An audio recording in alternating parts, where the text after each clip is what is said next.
introduction. Before we begin, there is a short video which we would like to share on Palaguttapalli. So I'm just starting that video right away.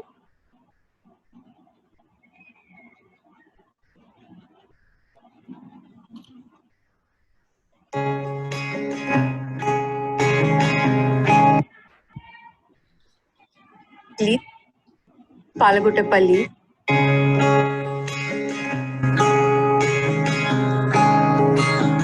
There is no Pakka road that leads to Palaguttapalli or a board to mark its location.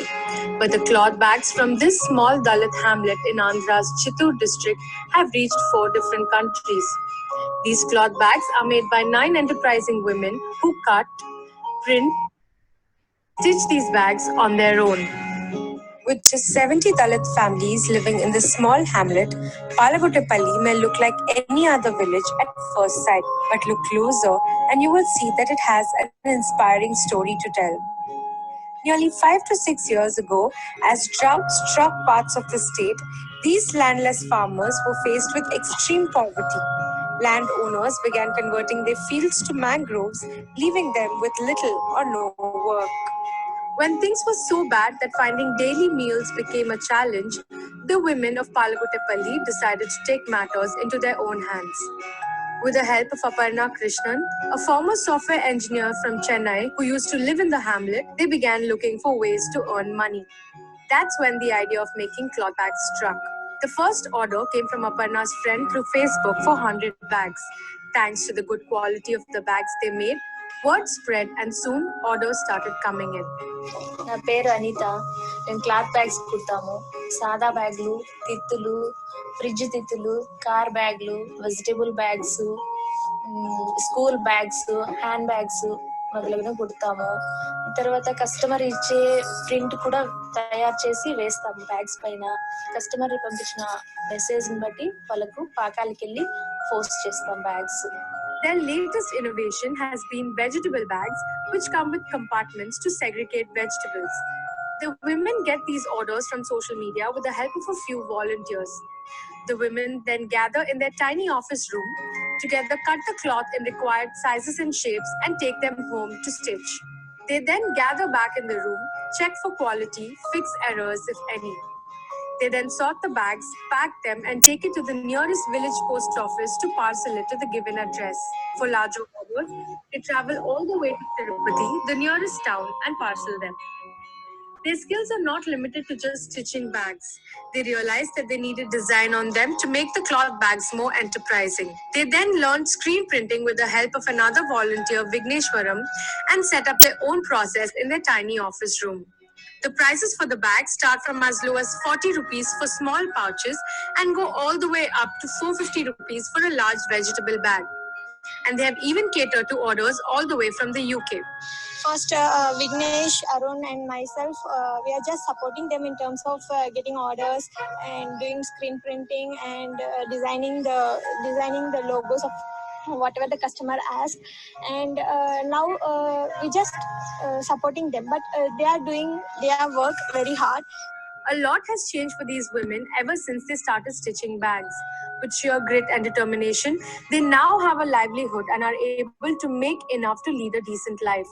Some of the women have even been able to take loans which went towards building themselves a house. The best thing, they say, is to not have to depend on their husbands anymore. మేము వ్యవసాయం చేసుకునే వాళ్ళము. వర్షాలు లేక నిలిచిపోయి మేము మళ్ళీ బ్యాగులు madam help చేసినారు. బ్యాగులు కుడతాన్నాము. ఫస్ట్లో 4 ఉండే వాళ్ళము, మళ్ళీ 6 మెంబర్స్ అయ్యి మళ్ళీ 9 members అయినాము.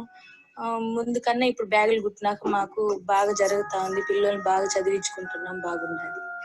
Lavanya is also building them a website so they can sell their bags online and reach a larger audience.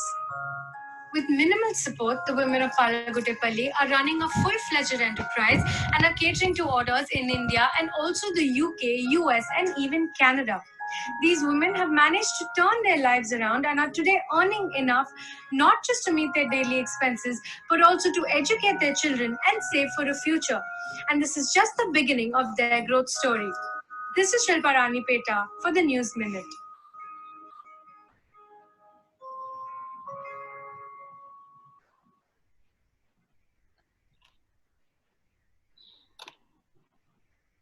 That was a short video to give us a brief idea about Palaguttapalli. I would like to now invite our speaker, Aparna Krishnan, to address the crowd, as well as Nalini Nandakumar. So just a minute.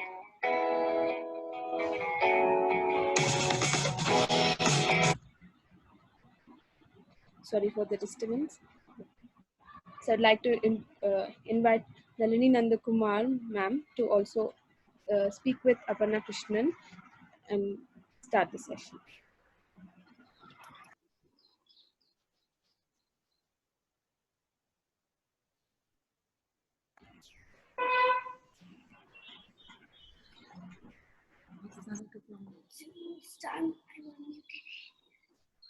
Ma'am, you can start.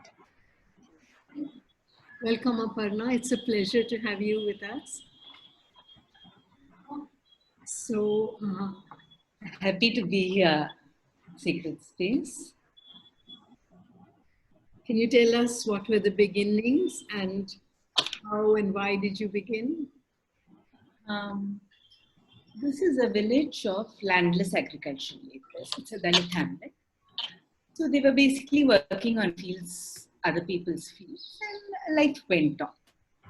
Then a series of back-to-back droughts destabilized the entire economy of the place. Some people migrated out. Tirupati is the nearest town. It's about 70 kilometers away. So some of the men moved there. They were working as watchmen in hotels, small jobs they were doing. The ones who couldn't move were here, and things were hard in the sense there was no work. People had cows, 1 cow or 2 cows, which they would graze, and they somehow tried to make ends meet, which also gets difficult in summers because, again, drought, there is nothing to graze the cows on. And then you have to buy fodder, and the minute you buy fodder, there is nothing. The whole thing closes. So we were wondering what to do. We have been living in the village since 1995. We moved in there, and we live in a house at the end of the village. Kind of one of the communities. We have bought some land, so we do our own farming. Live there, I've been teaching the children. I know some Ayurveda, so we've sort of kept a stock of Ayurvedic medicine, various things as part of the community. So one evening we were discussing things were getting dire. So the women came up with stitching as the only other possibility they could think of. Their basic skill is agriculture and animal rearing. Beyond this, 3-4 of them had attended a government workshop long back in which they had got a machine.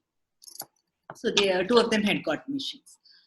4 of them knew some stitching. They said, maybe we can try that. So we said, okay, we'll try to figure out. I said, I'll look for orders. I'll ask a few friends. So it started there with 4 women. A friend who had a shop in Hyderabad gave an order of 100 bags. Initial investment of some thousands I gave them. Started there. Their attention to their work is very high. And their ability to learn is also, I think it comes from being a community which works with its hands. So they were able to shift from basically an agricultural skill to another skill quite smoothly. They just had some rudimentary practice of a month earlier, but they got onto it. And they brought quality into their work. So that step by step took them further. At one point, they realized that unless they learn screen printing, it's not going to take them to another level because larger orders, people wanted their logos printed or weddings wanted their prints on the bags. So that was again a challenge because they had no idea. I also had no idea. This has not been my skill area at all. Facebook came to the rescue. I just posted on Facebook saying, can anybody help? A young man, Vignesh, had got in touch on Facebook. And I was a little tied down. I couldn't go with the women. So I had only met him on Facebook then. I said, will you be able to handhold them? Another friend, Narasimhan, he said he could help with, because the screen printing workshops are very expensive. Now, this is not an effort which has any government support. There is no NGO behind it. We are not an NGO. There are no funds. So the women could not have afforded a proper screen printing training, which seems to cost about 1,000 rupees a day. That was not possible. But Sri Narasimhan said he would organize it with a student of his who was running a screen printing workshop. So I asked the women to just come to Chennai. Language was a barrier. Traveling outside of Andhra Pradesh at that time was a big challenge for them. But they said they'll just come. Vignesh offered to go with them. He also didn't know Telugu. They knew only Telugu. This is a place in Chennai. Travel outside the state boundaries was new to them. But it had to be done, so they took it on.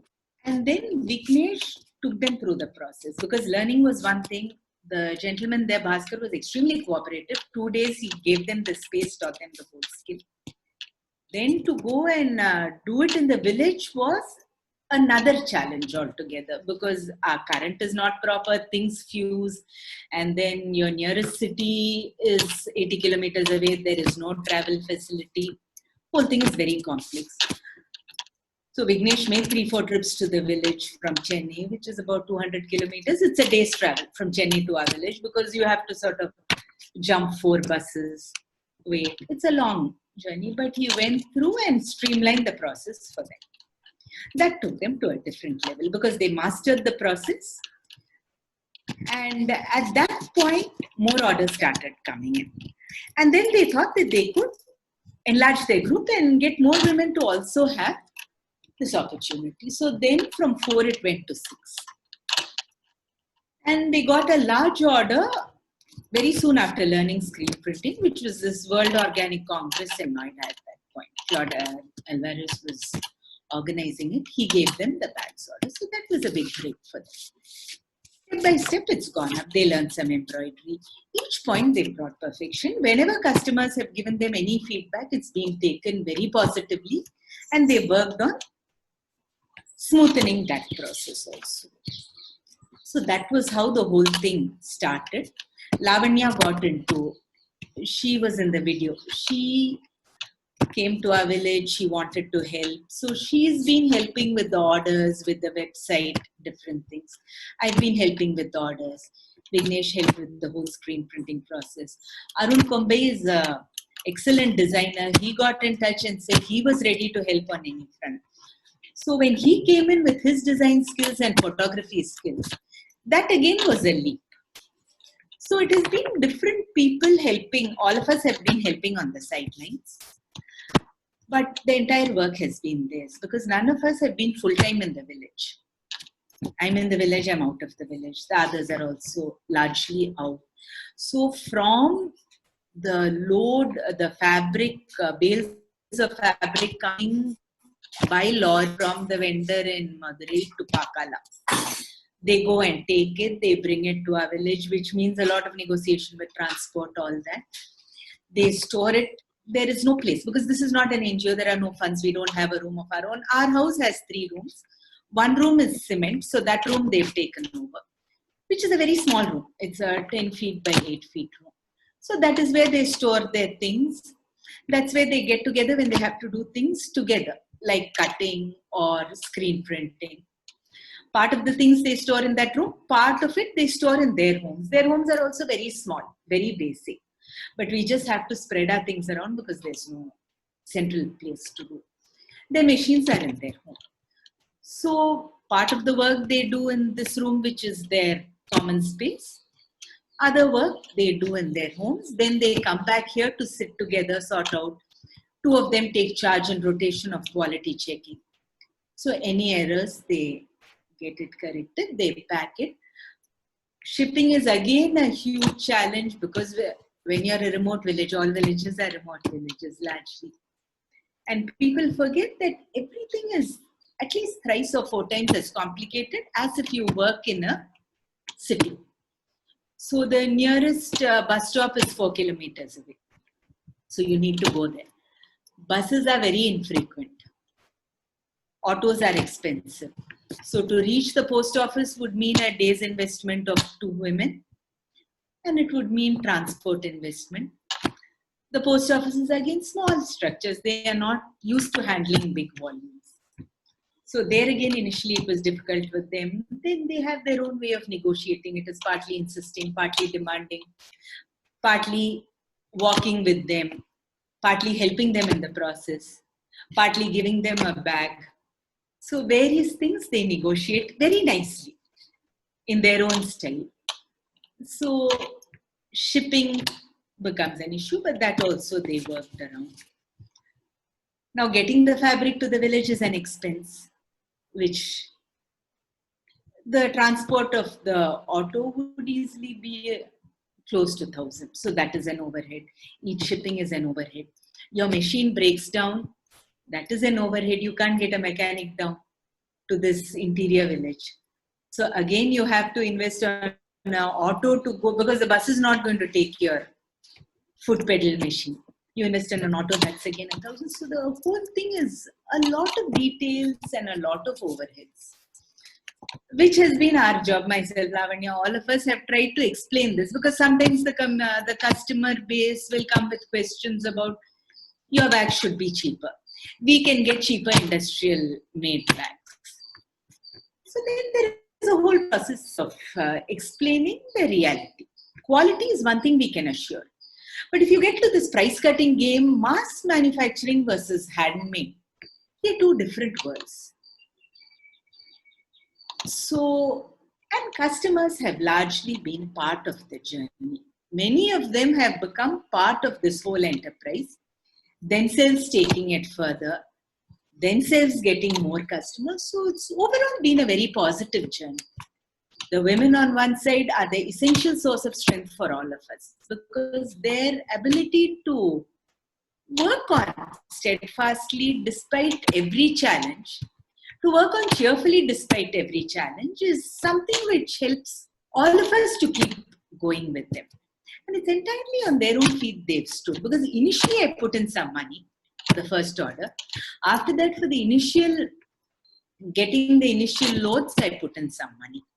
And I explained to them, this is my money, we'll have to try to work out the economics. So out of their earnings, they've kept putting aside some of it to build up their own working capital. And the money I initially put in has come back to me. So, and the machines also, they have purchased. They somehow got together that 10,000, purchased their machines. At one point, we needed to get some industrial grade machines. That friends pitched in. And that happened. But the initial machine was entirely their investment. A couple of them I helped, but they paid me back over subsequent sales. So it is completely run on their own strength. And that is what is amazing, because it kind of shows that rural India, given an opportunity to make and given a certain help with marketing and a certain amount of hand-holding, because the outside world is a little new to them, are able to deliver quality products with their own strength. So that, to me, is the biggest lesson in this whole thing. There is this group of 8 women, 9 women. More women want to join in, given the opportunity. So that is one story of one small remote village.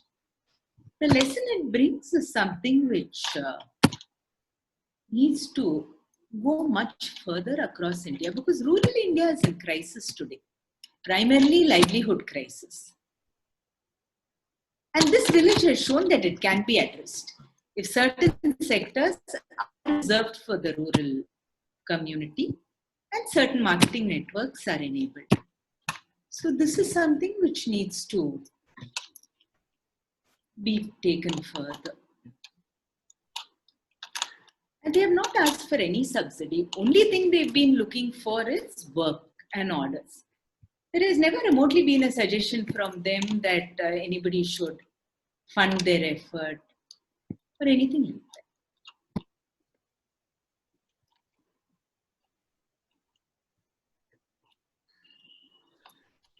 Another thing which had come up was at this plastic ban time, different states were taking on the plastic ban effort seriously.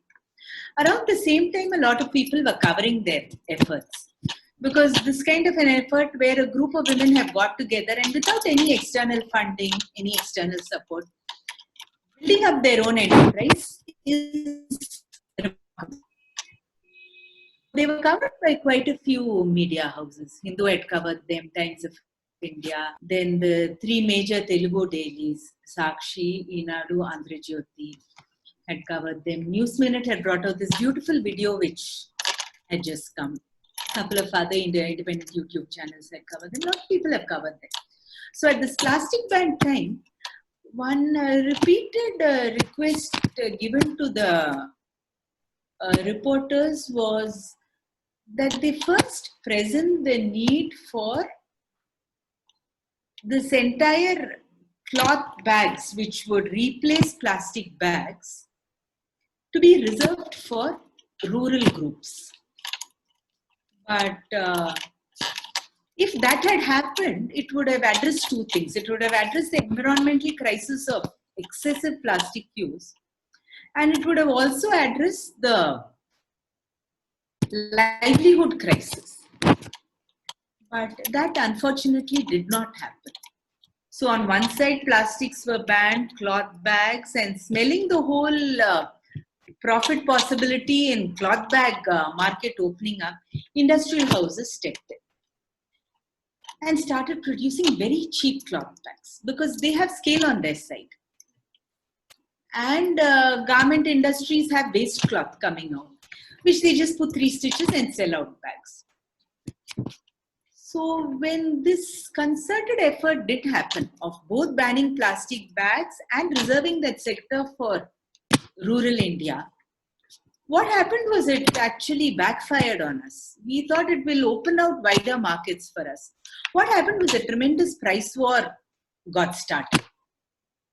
And it actually hit our ability because people started demanding bags at half the price. What are the price? What big industries are able to manufacture, which no small scale or handmade product can match. So these are things required at the policy level. Only so much can be done in small groups individually. At the policy level, whole sectors have to be reserved for rural production. And then the rural India will again get vibrant because they have the focus, they have the determination to build up their lives, they have the ability to focus on quality and bring it out. So this has been one central point. And especially with this whole migrant crisis, migrants returning to their native villages. This is a time bomb which is going to explode.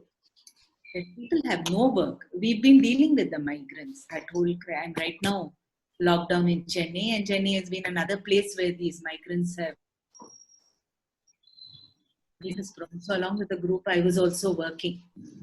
They were desperate to go back because here there was no employment, no food. Now they've gone back and now we are hearing from them again. There is no work there also. So things are bleak, and rural livelihoods is the burning issue today. Whether you look at it from the point of migrants or from the point of farmers' suicides or from any point of view, rural livelihoods have to be structured, whether it is making cloth bags, whether it is weavers, whether it's other production units. So Palagottapalli has shown that they can do it very capably with a certain amount of space being cleared up for them. So that is what we need to work on. What do you see as the government's role in this? What sort of support do you? They need to reserve sectors. They need to decide that cloth bags are going to be made by rural women's groups.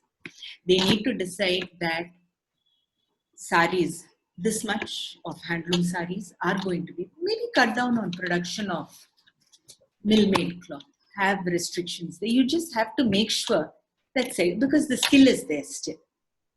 Towels were once reserved for handloom units.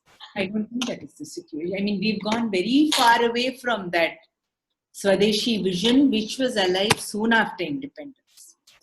That vision has And unless that is revived, unless hand production is revived, you're not going to be able to sustain the number of hands clamoring for work. And they're largely clamoring only for work. They don't want free food. The migrants here didn't want to hold out their hand and take free food. They wanted work or they wanted to go back. So the government needs to work on reserving those sectors and then working on whatever training, whatever marketing, whatever other processes. There'll be a lot of details to be worked out on. But that whole concept of Swadeshi has to come back. If you have to sustain large numbers of our population, which are unfortunately voiceless today. Their voices are not heard. They're very much there. They are the majority. So that has to be worked on.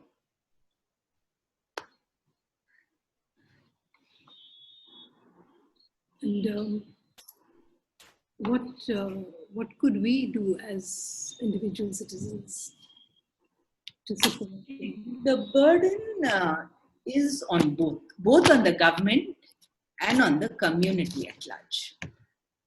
Of the government, advocacy is a very important role we all need to work on to demand of the government to enable livelihoods for the people. As individuals, we need to be aware of our responsibility. As a very privileged class in essentially a very poor country, even if the poor are getting less and less visible down the years, so how we handle that responsibility is something we need to face and think through. One thing is, in a crisis time, of course, giving as much as courage and integrity permits. Now, sitting in Chennai, I'm watching. There are people all around. Migrant labor was one story. There are the daily wages all around us. They're not invisible. They're very much there. We've forgotten to look at them. That's all.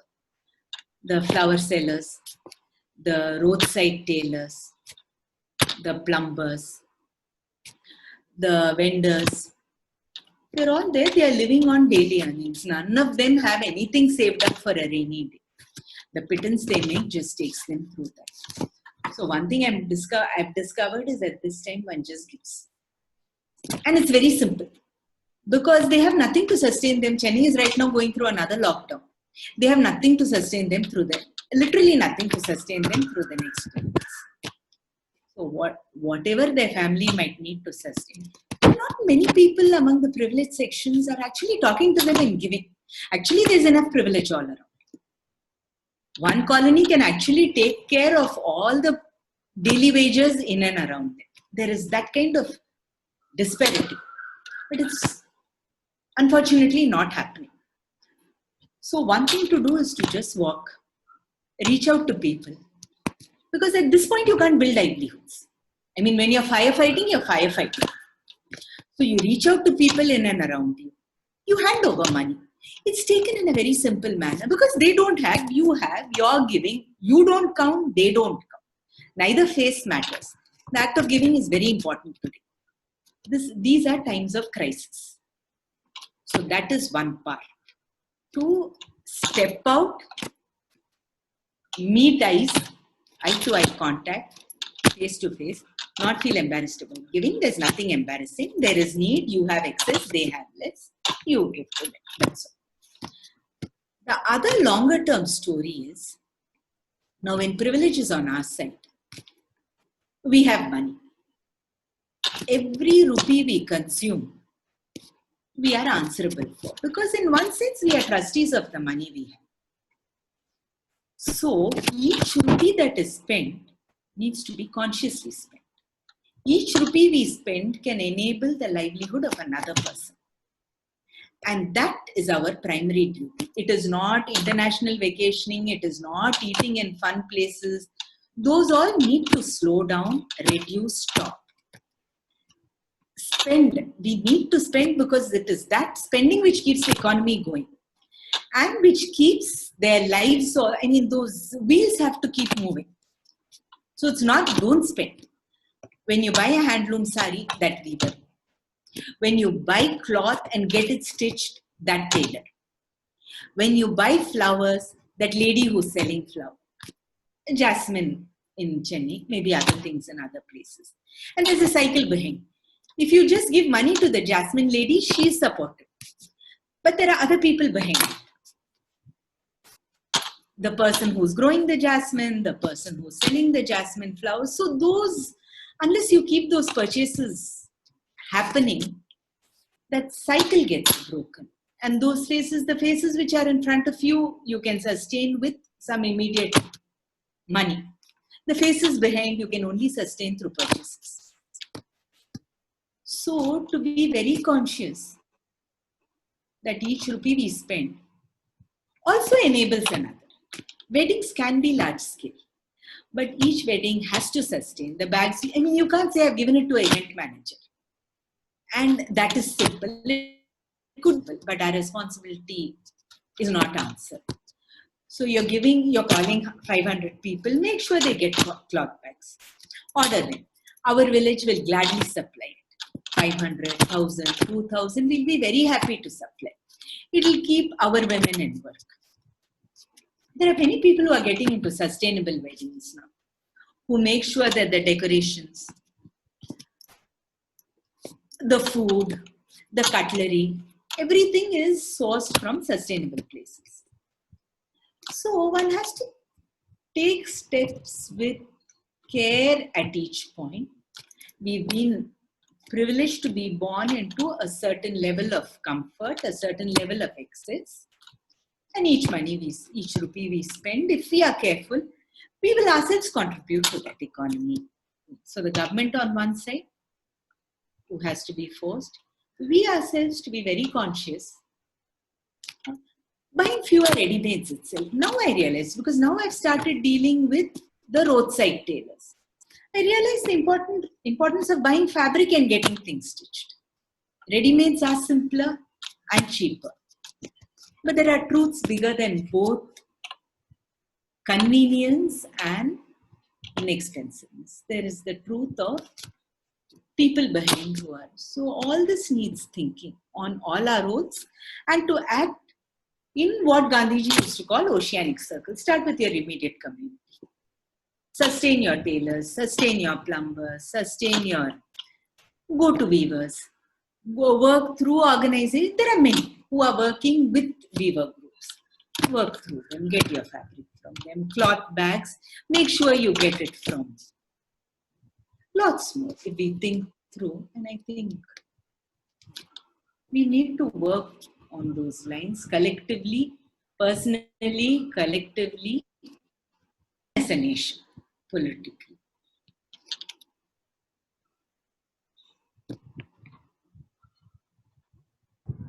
Ma'am, please unmute yourself, Nalini ma'am.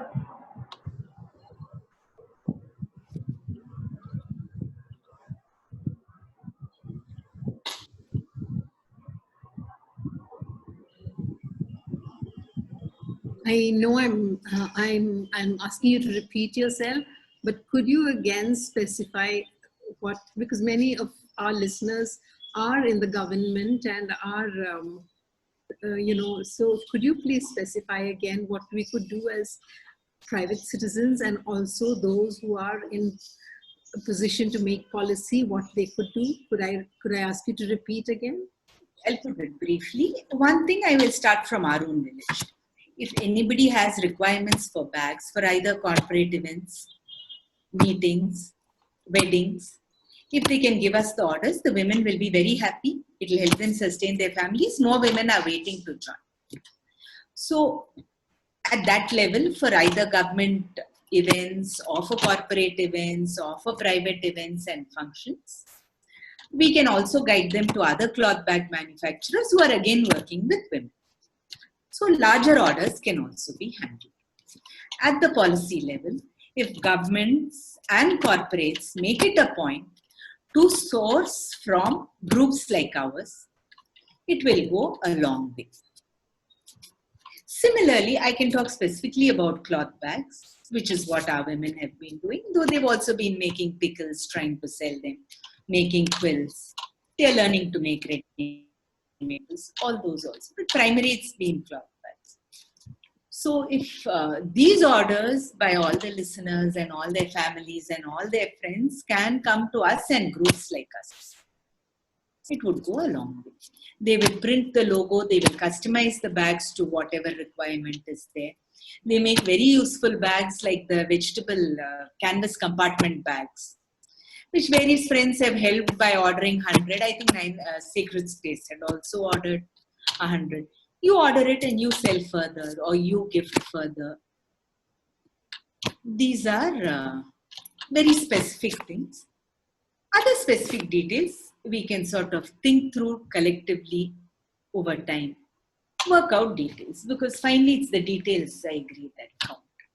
It's the act which counts and the details which we will work out together. Like I said, many of our listeners are in a position to make policy. So will you specify what could be done at that level? Regarding cloth bags, it would be very good if the government makes a policy that all cloth bag production should be reserved for rural women's groups. Self-help groups are active.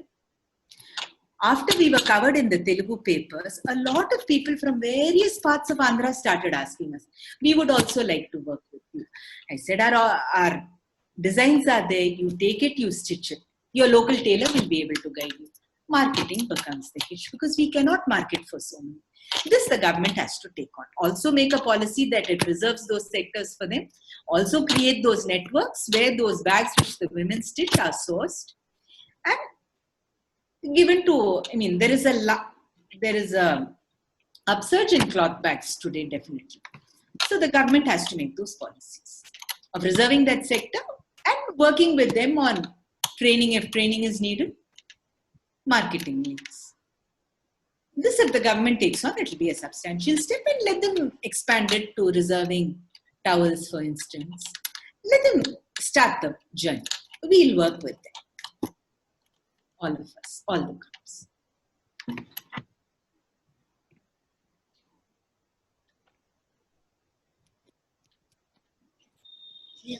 Do you have plans to diversify? Because you all have made the most beautiful face masks. Palaguttapalle face masks are really so glamorous. So what are your plans for So the nice, you like them.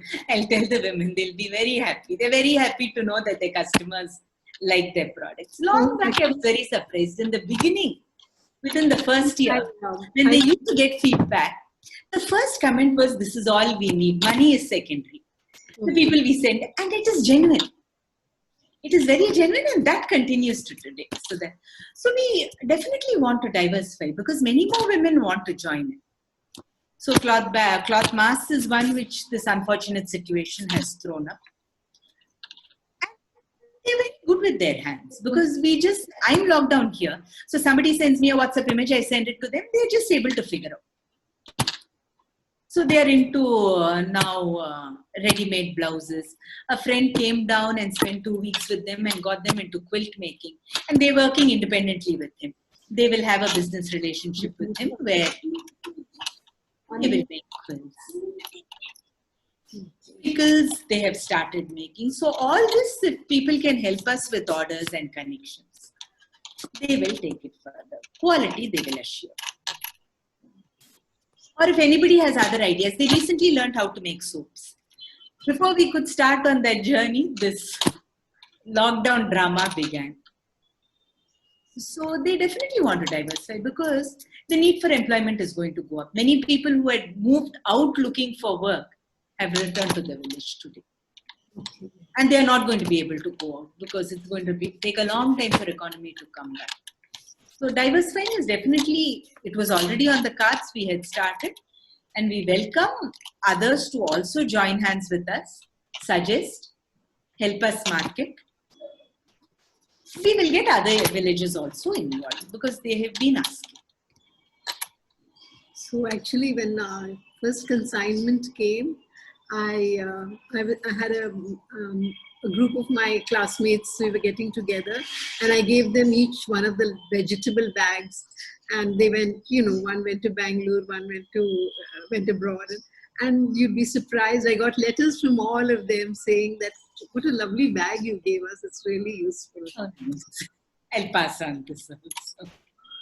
So will your enterprises involve only women, or will the unemployed men also have a space in? We never really planned it out like that. It started like this. And it's gone on. They formed a nice community. And there are more women who need work right now. So it's up to them if they want to pull in some men. The men are actually very supportive. At homes, I see the men have learned how to stitch the handles. I see them sitting and folding it for them, stitching it for them. So it goes on as a family enterprise. Men are welcome to join, but right now there are more women also seeking, so we might go with it. We can go with men. There is nothing. Is there some change in the community life as a result of this? I mean, in family life as a result of this? Definitely. It has bought them a steady income. It has made them confident within the family also, because when the children need something, they come to their mothers. They don't have to petition again. They're able to get them their books, bags, whatever. The confidence has gone up in leaps and bounds, because this was a community which had never, many of them had not gone beyond the village very far. None of them had crossed state borders. So all that they are doing on their own, dealing with the post office. Recently, one of the women was telling me, that's when I realized, Annapurna was telling me, that's when I realized how far they had come. They had never been to a post office. Now they handle the whole thing. They go to the local transport. The first time they had to go for an exhibition, Lavanya went with them. This was in Goa. Now they go on their own. The first time they were invited to a conference, this was 2 years ago, International Women's Day, Tanupu, there was a national seminar on women entrepreneurs. So they were called. Lavanya also went with them. And they held forth in a meeting of some 1,000 people. This was Telugu. So Anita spoke, Annapurna spoke with a confidence I would not have had. Because they have walked the journey. So I think that gives a certain clarity, so you're able to take on any number of people. Recently, the Women's Day, last year they were invited to Hyderabad, this year to Bangalore. They've gone on their own.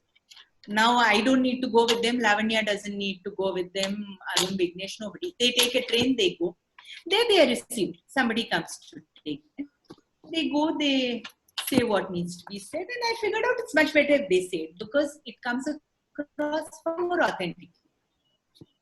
We can talk about how we walked with it. They can talk about the actual journey and how far they've come, the steps they've crossed, the challenges. It is. So they take on. So when they went to Bangalore, I said, you have to arrange for a translator. They will come and they will talk, because Bangalore is not. They did it and they handled it. They came back with their little gifts. Everything was fine. So they've come along with. So are any of the children also involved in production? Or Right now, this group of 9 women, children, husbands help at home.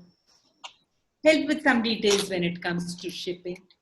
It's interesting that they don't depend too much on people. I initially thought when it comes to going to Pakala, putting it on the train and all, they need the men with them. Or when huge luggage bales come. It's really huge. It will come in a large auto or a tempo. Interesting to look at all. When I ask them, why don't you ask them to come and unload it? They say, we call, we have to sit waiting for them to come. It's not with any animosity towards the men at all. But it is with a thing that we are quite capable of doing our own thing. And men also help. It's not that they don't. But they are quite capable of handling everything on their own, which was an eye-opener to me. Because I do not have the kind of complete confidence on themselves which they have. Huge loads, we'll deal with it. 3 of us will go instead of 1 of us going. 3 of us will go and download it. And it's not saying that men are non-cooperative or men are unhelpful. None of all that also. Men are actually fairly cooperative. They are not all drunks, nothing like that. Oh, I see. They are all responsible. Okay. Their work, they have the thing to handle quite comfortably among them.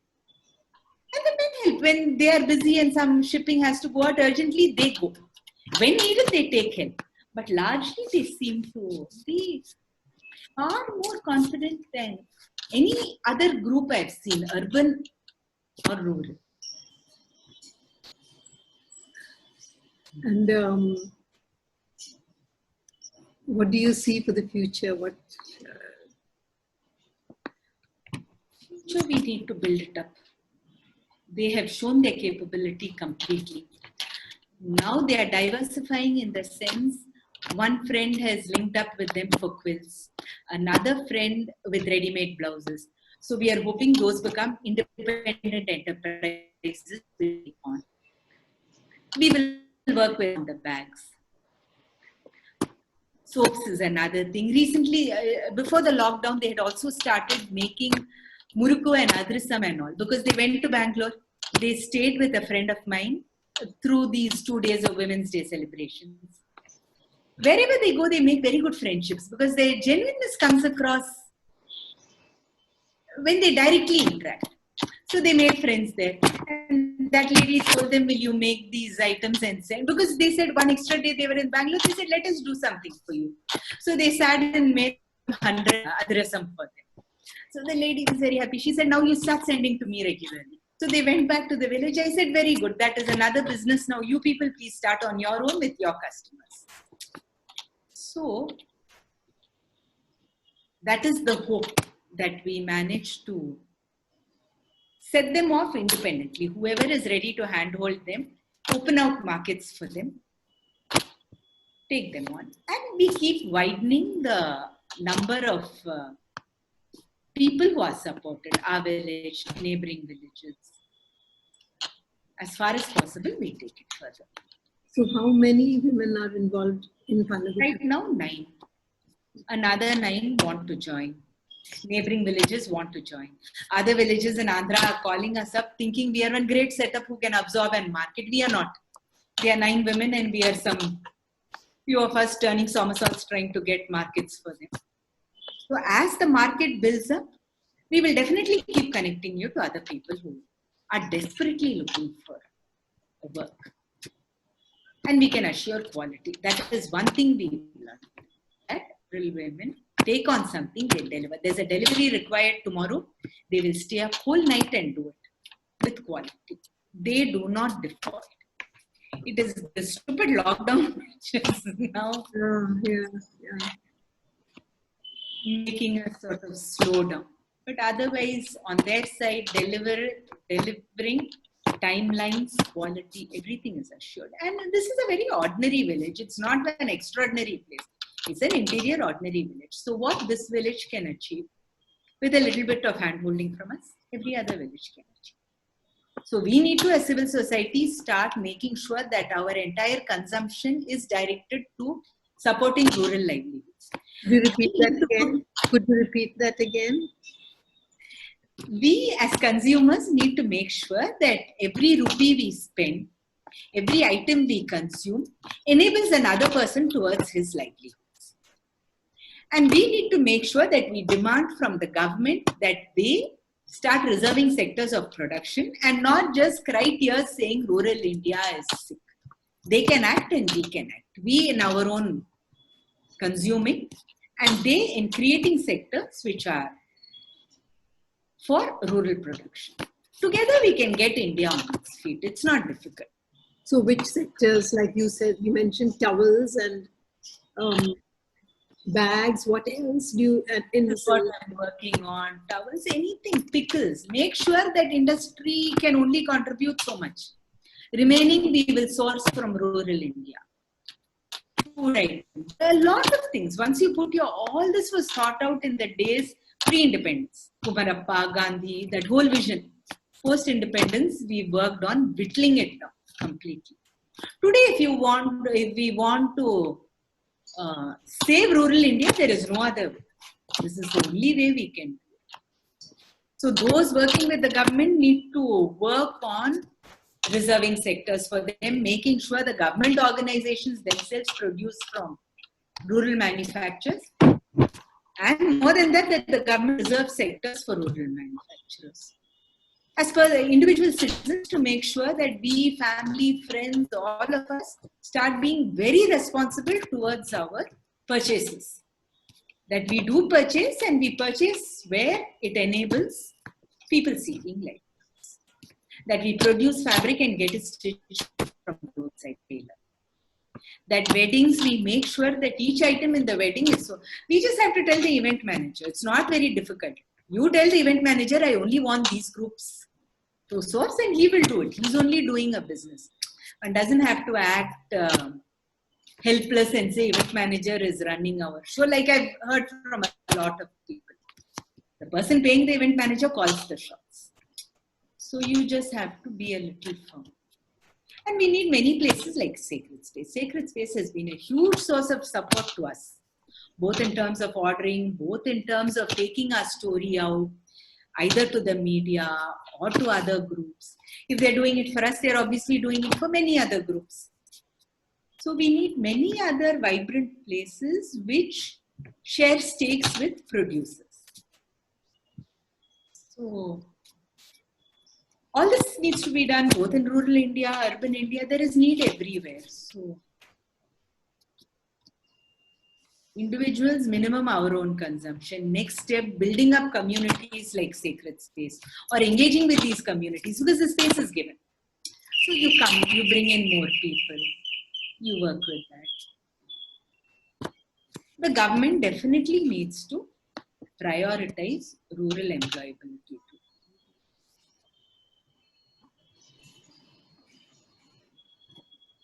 Palaguttapalli has shown that without any external funding, without subsidy, with nothing, just given market access, they can deliver. So now we start giving more and more products to rural India. So market access is very important. Market access and production, reserve certain sectors. Because see, handmade cannot price-wise match industry made. It is not possible because here you're sustaining livelihoods. There a machine is doing the job. Here 200 people are being sustained. So it has to be costlier because they also need a decent wage.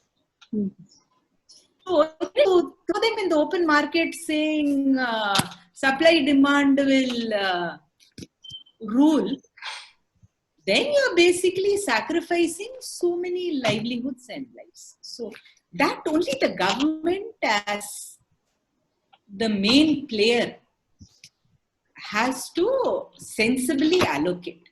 The market can't be the decision maker. Economics cannot be the deciding factor.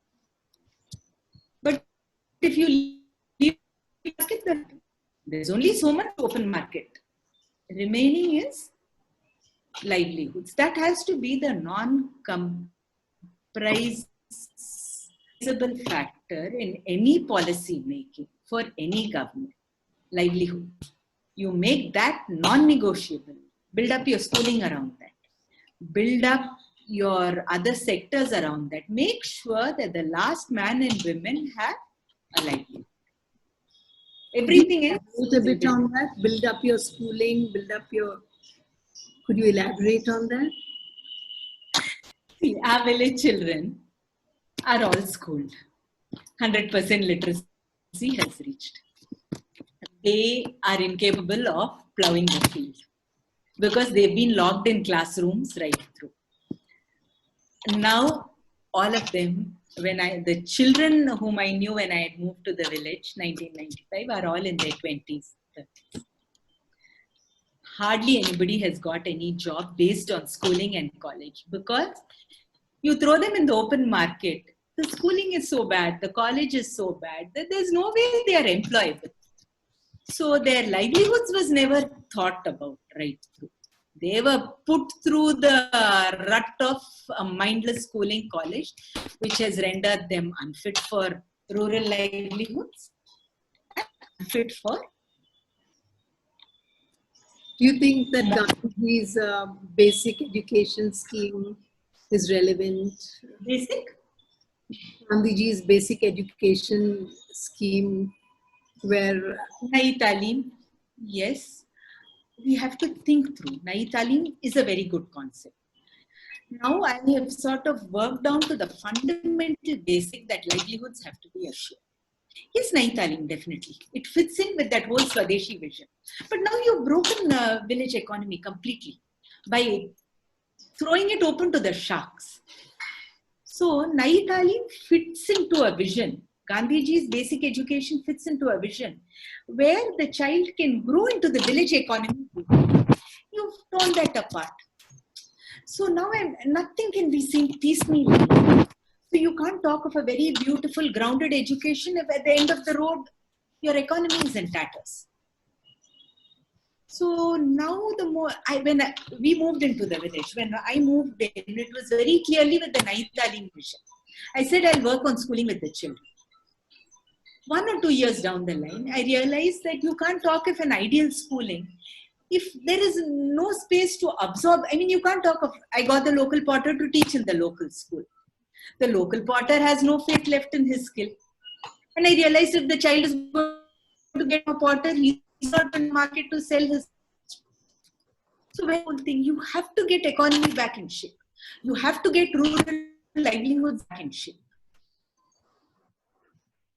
Livelihood has to be the central non-negotiable block on which you structure your schooling, on which you structure your economy, on which you structure your foreign policy, opening up the market to foreign players. Everything has to be weighed against that touchstone of, is it assuring livelihoods to the last man?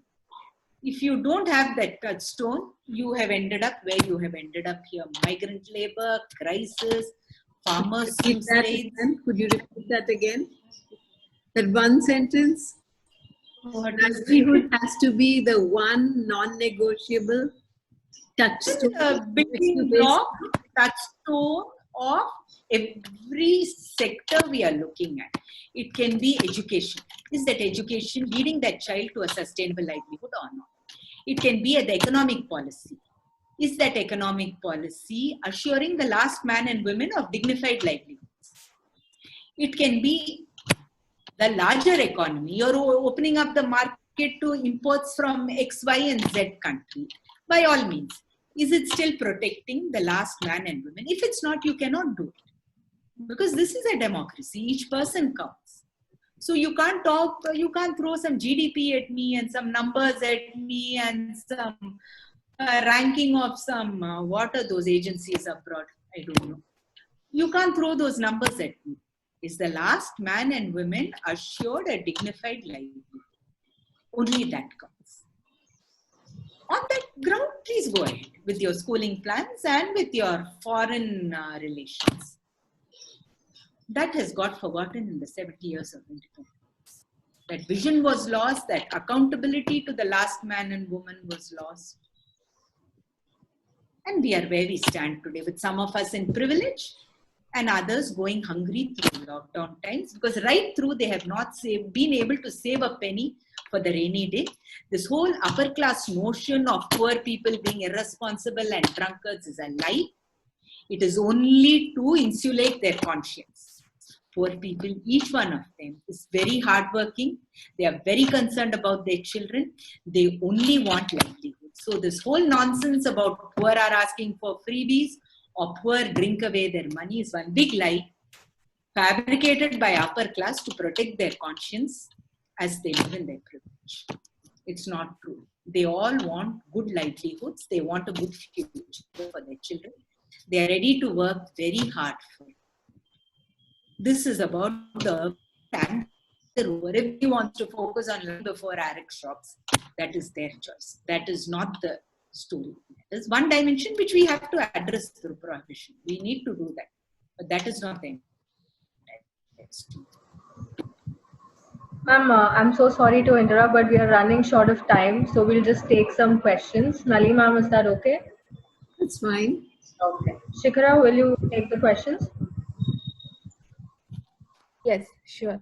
We have one question from Sandhya Kiran.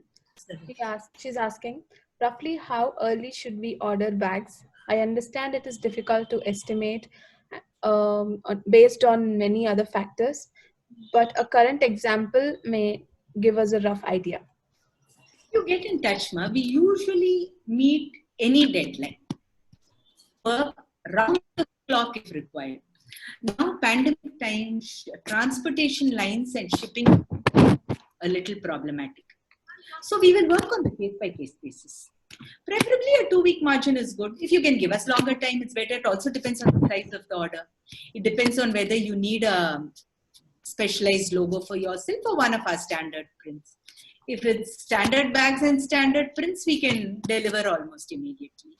Again, it depends on the size of the order. So we'll be happy to work with your needs. All right.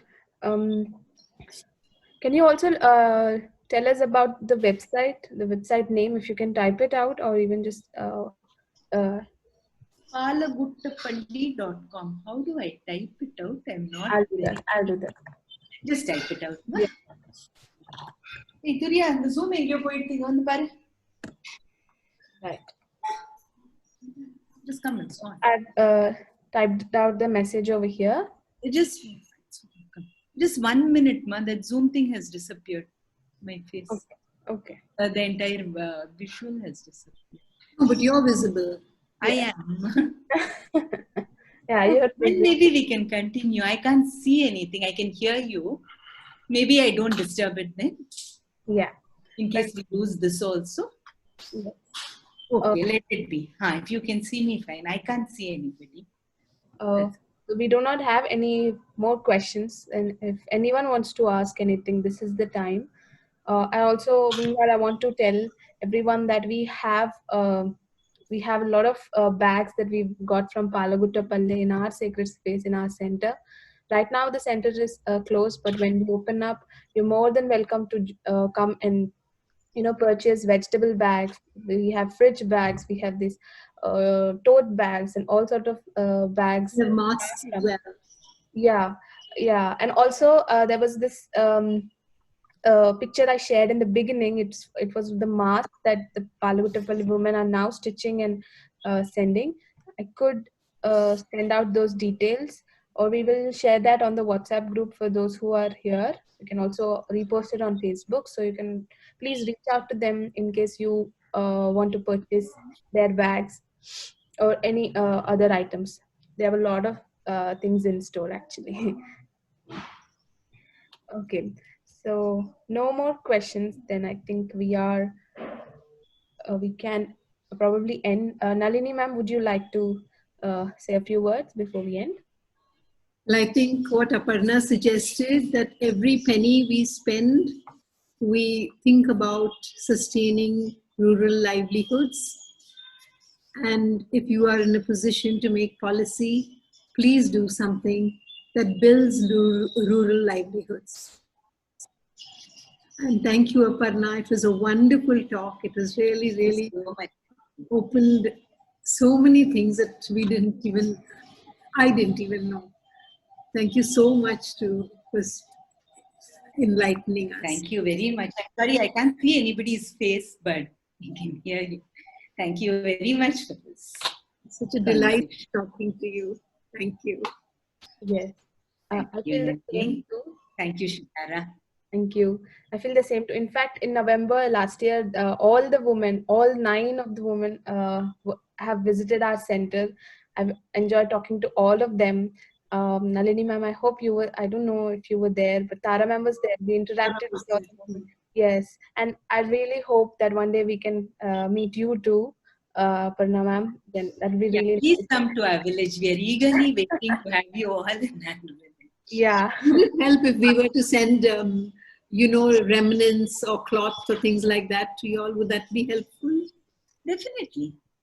We'll make bags out of those and send it to you. Other people are doing it. A friend in Hyderabad is sourcing bed sheets from her entire apartment. Oh, she's sending it to us, and the women are directly dealing with her. They are stitching bags. She's paying for the stitching, and she's reselling those upcycled bags. Wonderful. They are glad to do anything you suggest. We'll work it out. Okay. That's amazing. Look forward to a continuing association with you. please come to our village. Okay. With this, I would like to now end our session. And for the next, stay tuned to us, to our Sacred Space page on Facebook and Instagram. We will be soon telling you which talk we have next and when is that.